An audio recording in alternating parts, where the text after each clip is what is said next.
பக்தி Beast channel நேயர்கள் அனைவருக்கும் வணக்கம். ஸ்ரீ ராகவேந்திரர் துணை சிவவாக்கு ஜோதிடர் கிருஷ்ணவேணி. குரு பெயர்ச்சி பலாபலன் 2026 ஜூன் 2ஆம் தேதி செவ்வாய்க்கிழமை பெயரக்கூடிய இந்த பெயர்ச்சி எல்லாருக்குமே ஒரு எதிர்பார்ப்பு. ஏன்னா குருங்கிறது சுபகிரகம். இந்த சுபகிரகம் 9 கிரகத்தில் வலிமையானது.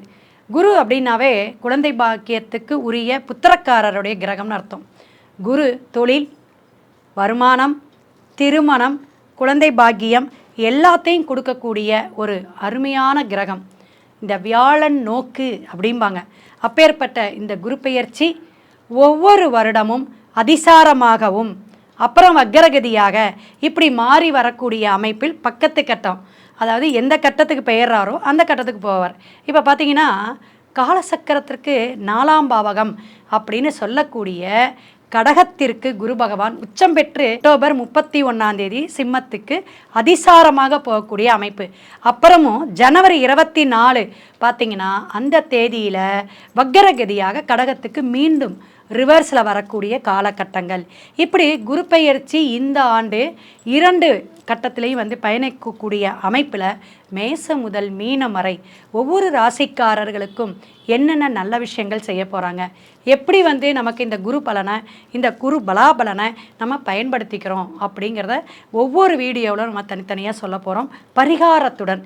ஏன் இந்த பரிகாரம் எதற்கு அப்படின்னு பார்த்தீங்கன்னா, திருமண தடை இருக்கலாம், குழந்தை பாக்கியம் ரொம்ப வருஷமாக இல்லாமல் இருக்கலாம், தொழில் நல்லா நான் உழைக்கிறேங்க அதற்கான வருமானம் இல்லை, கஷ்டப்படுறதுக்கான ஊதியம் இல்லை அப்படிங்கிறவங்களுக்கு எல்லாத்துக்குமே குரு நல்ல வலிமையாக வரும்பொழுது கண்டிப்பாக சிறப்பான பலாபலனை கொடுப்பாங்க. உச்சம் பெற்று வரக்கூடிய இந்த கடகராசியில் வரக்கூடிய அமைப்பு எல்லா ராசிக்காரர்களுக்கும் ஒரு ப்ளஸ்ஸுன்னே சொல்லலாம். ஏன்னா அந்த 12 கட்டத்திலையும் 12 ஆண்டுகள் ஒவ்வொரு ஆண்டாக பெயரக்கூடிய அமைப்பு குருக்கு உண்டு. அப்படிப்பட்ட குரு பகவான் உச்சம் பெறக்கூடிய அமைப்பில் வரும்பொழுது ஒவ்வொரு ராசிக்காரருக்கும் பல விஷயங்களை கெடுதல் பண்ண மாட்டார். ஏன்னா தன்னோட சந்திரன்கிற இடத்துல குருச்சந்திர யோகமாக அமரக்கூடிய அமைப்பு ஒரு ப்ளஸ் தானுங்களே. அது எல்லா ராசிக்காரர்களுக்கும் ஒரு ப்ளஸ் அப்படின்னே சொல்லலாம். அதிகமாக லாபத்தையும் அதிகமான வருவாயையும் அதிகமான ஒரு விஷயத்தையும் ஜெயிக்க போகக்கூடிய ராசிகளும் இதில் உண்டுங்க. இதை நீங்கள் கவனத்தில் எடுத்துக்கணும். மிக சிறப்பான இந்த குரு பெயர்ச்சியோட பலாபலனில் இன்னும் ஒரு முக்கியமான விஷயம் என்ன அப்படின்னா, உங்களுடைய ஜாதக கட்டத்தில், ஜனன ஜாதக கட்டத்தில் குரு எங்கே இருக்கிறார். ஏன்னா எல்லாருக்கும் என்னங்க, எனக்கு பணம் வரணும், நான் ஒரு 50 பவுன் நகையை அடமானம் வச்சுருக்கேன், கடன் ஒரு 10 லட்சம் 20 லட்சம் வாங்கியிருக்கேன், அல்லது 1 கோடி வாங்கியிருக்கேன், இதெல்லாம் பணம் வந்தால் தான் நம்ம தீர்க்க முடியும், நம்மளுடைய வருமானத்தையும் பெருக்கணும். அப்போ இதுக்கெல்லாமே குரு எந்த இடத்துக்கு வந்தால் அந்த வரும்பொழுது நமக்கு அந்த பணத்தை ஈட்டக்கூடிய அமைப்பு அப்படிங்கிறது உங்களுடைய குருவுக்கு, இங்கே வரக்கூடிய அந்த கோச்சார குருவுக்கும் ஒரு தொடர்பு இருக்கணும். அதை நீங்கள் ஃபோன் பண்ணி தான் கேட்டுக்கணும். ஒவ்வொரு ராசிக்கும் இனி வரும் வீடியோவில் நம்ம பலாபலனை பார்ப்போம். கும்பராசி நேயர்களுக்கு ரொம்ப சிறப்பான கடகத்தில் உச்சம் பெற்று பெயரக்கூடிய இந்த குரு பெயர்ச்சி பார்த்திங்கன்னா ரொம்ப ரொம்ப விசேஷம். 6ஆம் இடத்துல போய் உட்கார்றார். 6ஆம் இடம் ருணரோக சத்துருஸ்தானம்ங்கிற இடத்துல கடகத்தில் அமரக்கூடிய குரு பகவான் இந்த கும்பராசிக்கு பார்த்திங்கன்னா 2க்கும் 11க்கும் உடையவர். அதாவது குடும்பஸ்தானத்துக்கும் லாபஸ்தானம்னு சொல்லக்கூடிய தனுஷு மீனம் இந்த 2ஆம் இடத்துக்கும் 11ஆம் இடத்துக்கு உடைய அதிபதி யார் அப்படின்னு பார்த்தீங்கன்னா குரு பகவான். அந்த குரு பகவான் 6ஆம் இடத்துல சந்திரனோட இடத்துல போய் உட்கார்றார். இதெல்லாம் நீங்கள் தெரிஞ்சுக்கணும். கும்பராசிக்காரங்களுக்கு கடகராசி என்ன பண்ணுது, கடகராசியில் அமரக்கூடிய குரு பகவான் என்ன பண்ணுறாங்க அப்படிங்கிறத நம்ம டீட்டெயிலாக தெரிஞ்சால் தான் நமக்கு புரியும். அப்போ நம்ம ராசிக்கு லக்கணமே அங்கே லக்கணத்திலேயோ அல்லது ராசியோ இருக்கிற இடத்துல எது இருக்குதுங்க, ராகு.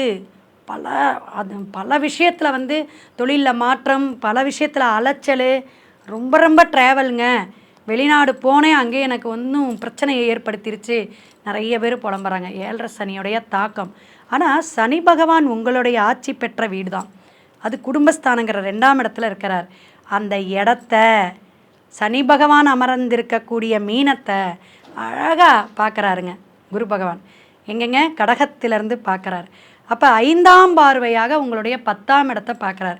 விருச்சிகத்தை பார்க்கக்கூடிய அமைப்பு தொழிலில் நிறைய மாற்றங்கள் வரும், தொழிலில் இடமாற்றம் உண்டு, தொழில் விஷயமாக நீங்கள் பிரச்சனைகளை சந்திச்சுட்டு இருக்கிறதெல்லாம் சரியாகக்கூடிய காலகட்டம். நீங்கள் எந்த தொழில் வேணாலும் செஞ்சிட்ருங்க, என்ன பிஸ்னஸ் வேணாலும் பண்ணிட்டுருங்க. நான் மளிகை கடை தான் வச்சுருக்கேன், அவங்களுக்கு கூட இனி வரும் இந்த 10ஆம் இடத்தை பார்க்கக்கூடிய விஷயத்துக்கு குரு என்ன ஆகுங்க? குருனா தனம், பணத்தை கொடுக்கக்கூடிய காலகட்டம். 7ஆம் பார்வையாக 12ஆம் இடத்தை பார்க்குது. கணவன் மனைவி ஒற்றி பிரிஞ்சிருக்கிறவங்க, ஏன்னா கண்டிப்பாக கும்பம் வந்து நிறைய பிரச்சனை, சண்டை சச்சரவு, பிரிவினைகள்லாம் வந்து நம்ம ஜாதகம் பார்த்துருக்காங்க. டைவர்ஸ் வரியெல்லாம் வந்துருச்சு. ஏன் அப்படின்னா இந்த ராகு இருக்குது, 7.5 சனி இருக்குது, 2 சனி பகவான், இத்தனை விஷயம் வச்சு செஞ்சிட்டு இருந்தாங்க. இப்போ குரு உங்களுக்கு சிறப்பாக பார்க்குறார். எதாங்க? 12ஆம் இடத்தை மகரத்தை பார்க்கறனால கண்டிப்பாக ஆட்டோமேட்டிக்காக கொண்டு வந்து கணவன் மனைவியை சேர்க்கக்கூடிய காலகட்டங்கள். இந்த 2வது கல்யாணம், 3வது திருமண பந்தத்தை ஏற்படுத்தும். இதுக்கெல்லாம் பிரச்சனையாக இருந்தவங்க கும்பராசிக்காரங்களுக்கு இந்த வருஷம் இனி வரும் காலம் உங்களுக்கு ஜாதக ரீதியாக தசா புத்திநாதன் நல்ல புத்தி நல்லபடியாக உங்களுக்கு இருந்துச்சுன்னா, பாவகிரகத்தோடைய புத்தி இருந்துச்சுன்னா அது இன்னும் அலைச்சலை தான் கொடுக்கும். அப்போ தசாநாதனும் புத்திநாதனும் நல்லா வேலை செஞ்சுதான் இந்த குரு நல்லா உங்களுக்கு பிரச்சனையை தீர்க்கக்கூடிய காலகட்டமாக இருக்கும். நிறைய விரயம் ஏற்பட்டுச்சு, குழந்தைகள்னால சரி, வீடுனால சரி, என்னோடய பிஸ்னஸில் இது மாதிரி லாஸ் ஆனவங்களுக்கெல்லாம் கூட இந்த 7ஆம் பார்வையாக பார்க்கக்கூடிய குரு கொஞ்சம் சப்போர்ட் பண்ணி நான் இருக்கேன், காப்பாற்றுறேன் அப்படிங்கிற அளவுக்கு உங்களுக்கு தனலாபத்தை கொடுக்கக்கூடிய விஷயம். ஏன்னா 2 குடும்பத்துக்கு லாபத்துக்கு உரியவனே உங்களுக்கு பார்க்கக்கூடிய 12ஆம் இடத்தை இனிமேல் கொஞ்சம் தூக்கம் வருங்க. கும்பத்துக்கு என்ன வருங்க? இனிமே தான் கொஞ்சம் நிம்மதியாக தூங்குற மாதிரி இருக்குது. போச்சு எல்லா கவலையும் இனிமே போகக்கூடிய விஷயங்கள். இனிமே என்ன செஞ்சாலும் என்னால் முடியலைங்கிற ஓஞ்சு போனவங்களுக்கெல்லாம் இனிமேல் உற்சாகமாக கொஞ்சம் கொஞ்சமாக நல்ல ஒரு காரியங்கள் ஜெயத்தை கொடுக்கக்கூடிய காலகட்டமாக இந்த குரு பார்வை உங்களுக்கு சிறப்பாக இருக்கும். 9ஆம் பார்வையாக உங்கள் 2ஆம் இடத்தையே பார்க்குறாரு. அப்போ குடும்பத்தில் உங்கள் வாக்கில் உங்களால் பிரச்சனைகள் வந்தது, உங்களால் பிரச்சனைகள் ஏற்பட்ட இடம், அல்லது தொழிலையாக இருக்கட்டும், லேபர்ஸ்டாக இருக்கட்டும், குடும்பத்தில் இருக்க இந்த சண்டை சச்சரவு அப்படிங்கிறதெல்லாம் இனிமே உங்களுக்கு வராது. நீங்களே இனிமேல் நல்லபடியாக பேசக்கூடிய விஷயங்கள், நான் இருக்கேன், நான் இப்படிலாம் பண்ணிட்டேன் தப்பு அப்படிங்கிற நீங்கள் இனிமே ஒரு பக்குவ நிலைக்கு, கும்பராசிக்காரங்களாம் எப்படிங்க பக்குவமான நிலைக்கு வரக்கூடிய விஷயங்கள் நடக்கும். அதுவும் சனியை பார்க்குறனால, சனி பகவானுடைய பார்வையில் விழறனால ரொம்ப சிறப்பாக தொழிலில் வந்து இனிமே மெதுவாக அப்படியே தலைத்து வரக்கூடிய விஷயங்கள், தொழில்னால பிரச்சனைகள் இருந்ததெல்லாம் இனிமேல் சரியாகக்கூடிய காலகட்டங்கள்.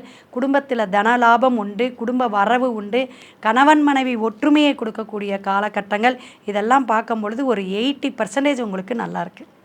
கும்பத்துக்கு 80% நல்லா இருக்குது அப்படிங்கிறத நம்ம எடுத்துக்கணும்.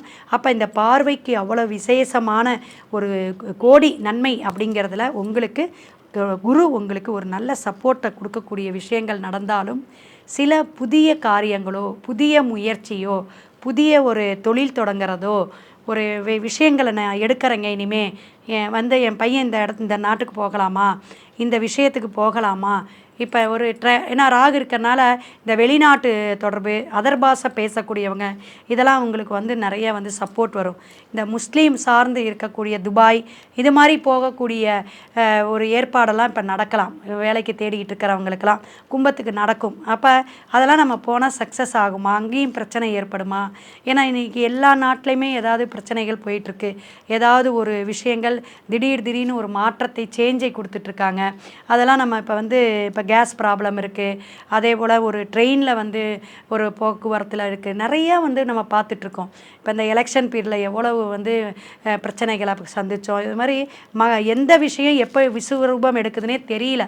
அப்படி வந்து கிரகங்கள் இருக்கிறது எல்லாமே இந்த பராபவாண்டுவும், அதே போல் சனி பகவான் மீனத்தில் இருக்கக்கூடிய விஷயந்தான் கிரகங்கள் இருக்குது. நல்லா கேட்டுக்கோங்க, இந்த ராகு கேது அடைவுக்குள்ளே தான் இப்போ இருக்குது. இந்த ஆண்டு பிறந்ததே காலசர்ப தோஷத்தில் தான். அப்போ ராகு வந்து கும்பத்திலேயே தான் இருக்கார். அதனால் அலைச்சல்கள் உண்டு, அவமானம் உண்டு, அதே போல் திடீர் யோகமும் உண்டு. இந்த திடீர் யோகம் என்னென்னா, குரு ராகு சேர்க்கை இருந்துச்சுன்னா குபேரருங்க குருட்டு அதிர்ஷ்டம்னு சொல்லுவாங்க பார்த்தீங்களா, குரு சண்டால யோகம்பாங்க பார்த்தீங்களா, இதெல்லாம் வந்து குரு ராகு சேர்க்கைக்கு தான். அதே குரு கேது சேர்க்குதுன்னு வச்சுங்க, குரு கேது சேர்ந்துச்சுன்னா ஒரு குருவால், ஒரு காலேஜினால், ஒரு ஸ்கூல்னால், ஏன்னா குரு வந்து அவ்வளவு மாதா பிதா குருங்கிறோம்.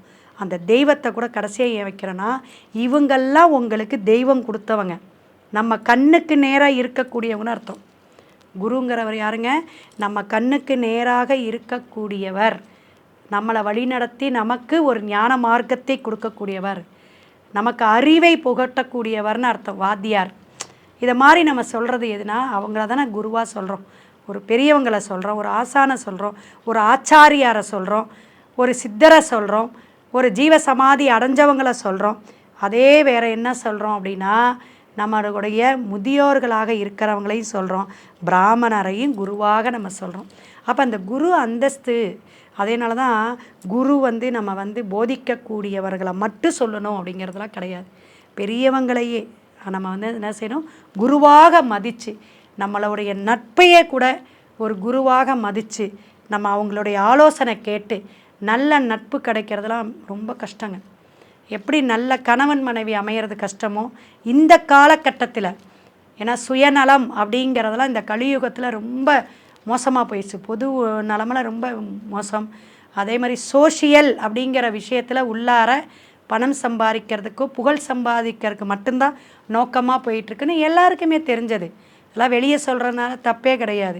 உண்மையை சொல்கிறதுக்கு நமக்கு கண்டிப்பாக தைரியம் வேணும் அப்படிங்கிறது தவறாக சொல்லலை.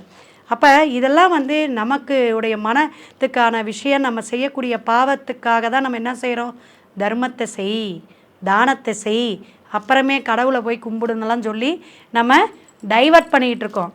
அப்போ தர்மமும் தானமும் செஞ்சுட்டா நம்ம செய்யக்கூடிய பாவங்கள், மேற்கொண்டு செய்யக்கூடிய பாவமெல்லாம் சரியாயிருமா அப்படிங்கிறதெல்லாம் அவன் கணக்கு போடுறதுங்க.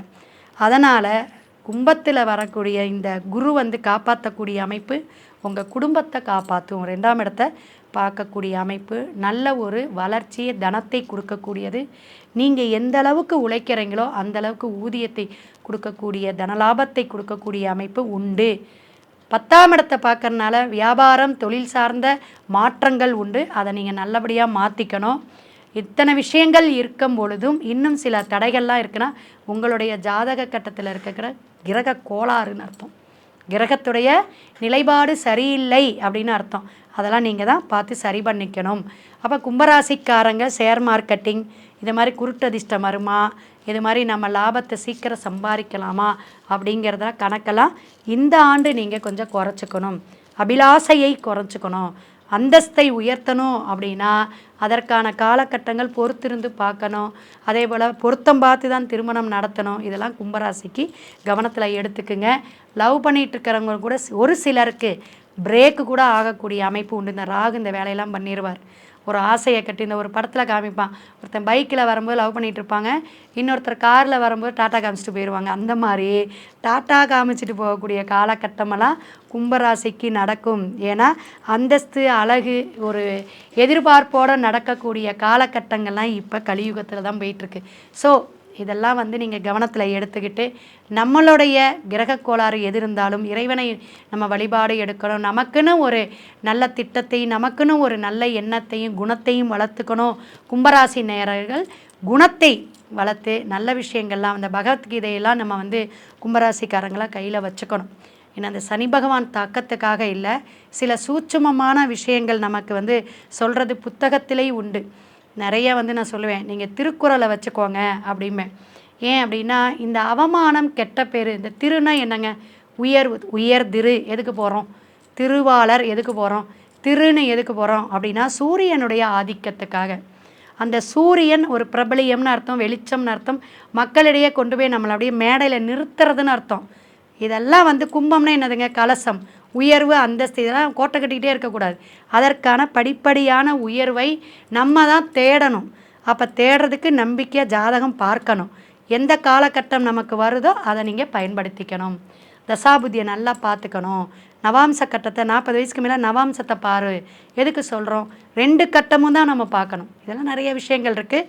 ஸோ குரு அப்படிங்கும்போது கும்பத்துக்கு குபேர யோகத்தை கொடுக்கறதுக்கு உங்களுடைய ஜாதக கட்டத்தில் இருக்கக்கூடிய கிரக கோச்சார நிலையை பார்த்து கொள்ள வேண்டும். அடுத்தது பரிகாரம். பரிகாரம் அப்படின்னு பார்க்கும்போது கும்பாபிஷேகம் நடத்தக்கூடிய விஷயமும், அதே போல் அங்கே நீங்கள் ஒரு செங்கல் வாங்கி கொடுக்குறதோ, யாகசாலைக்கு நெய் வாங்கி கொடுக்குறதோ ரொம்ப சிறப்பாக இருக்கும். அதை விட சிறப்பு உங்கள் குலதெய்வத்தை அமாவாசை தர்ப்பணம் கொடுக்காதவங்களா கொடுத்துக்கிட்டே வாங்க. குலதெய்வத்தை அமாவாசையில் போய் வழிபாடு எடுங்க.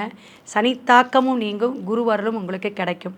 குழந்தைகளாக இருக்கக்கூடிய அந்த கன்னிமார், சப்த கன்னிமார் அது மாதிரி இருக்கவங்களுக்கு ஒரு பூஜை செய்யுங்க. அதெல்லாம் நீங்கள் ஃபோன் பண்ணி கேளுங்க. அதெல்லாம் அந்த திருமணம் தடை, குழந்தை பாக்கியம் இல்லாதவங்களுக்கெல்லாம் அந்த 7 வயதுக்குள்ளார இருக்கக்கூடிய பெண் குழந்தைகளை 7 பேரை வர வச்சு ஐதீகமாக சில பூஜை முறைகள்லாம் இருக்குது. இதெல்லாம் நிறைய பேத்துக்கு நம்ம சொல்லி சக்ஸஸ் பண்ணியிருக்கோம். இதெல்லாம் நீங்கள் ஃபோன் பண்ணி நமக்கு அது நடத்தணுமா, நமக்கு என்ன தேவை, நமக்கு என்ன வேணும் அப்படிங்கிறத நீங்கள் ஜாதகம் பார்த்தா தான் தெரியும். ஸோ அப்பாயின்மெண்ட்டு வாங்கிக்கோங்க. குருவருளும் திருவருளும் கும்பராசிக்கு அற்புதமாக இருக்கும், ஆனந்தமாக இருக்கும். சிவாய நம. திருச்சிற்றம்பலம்.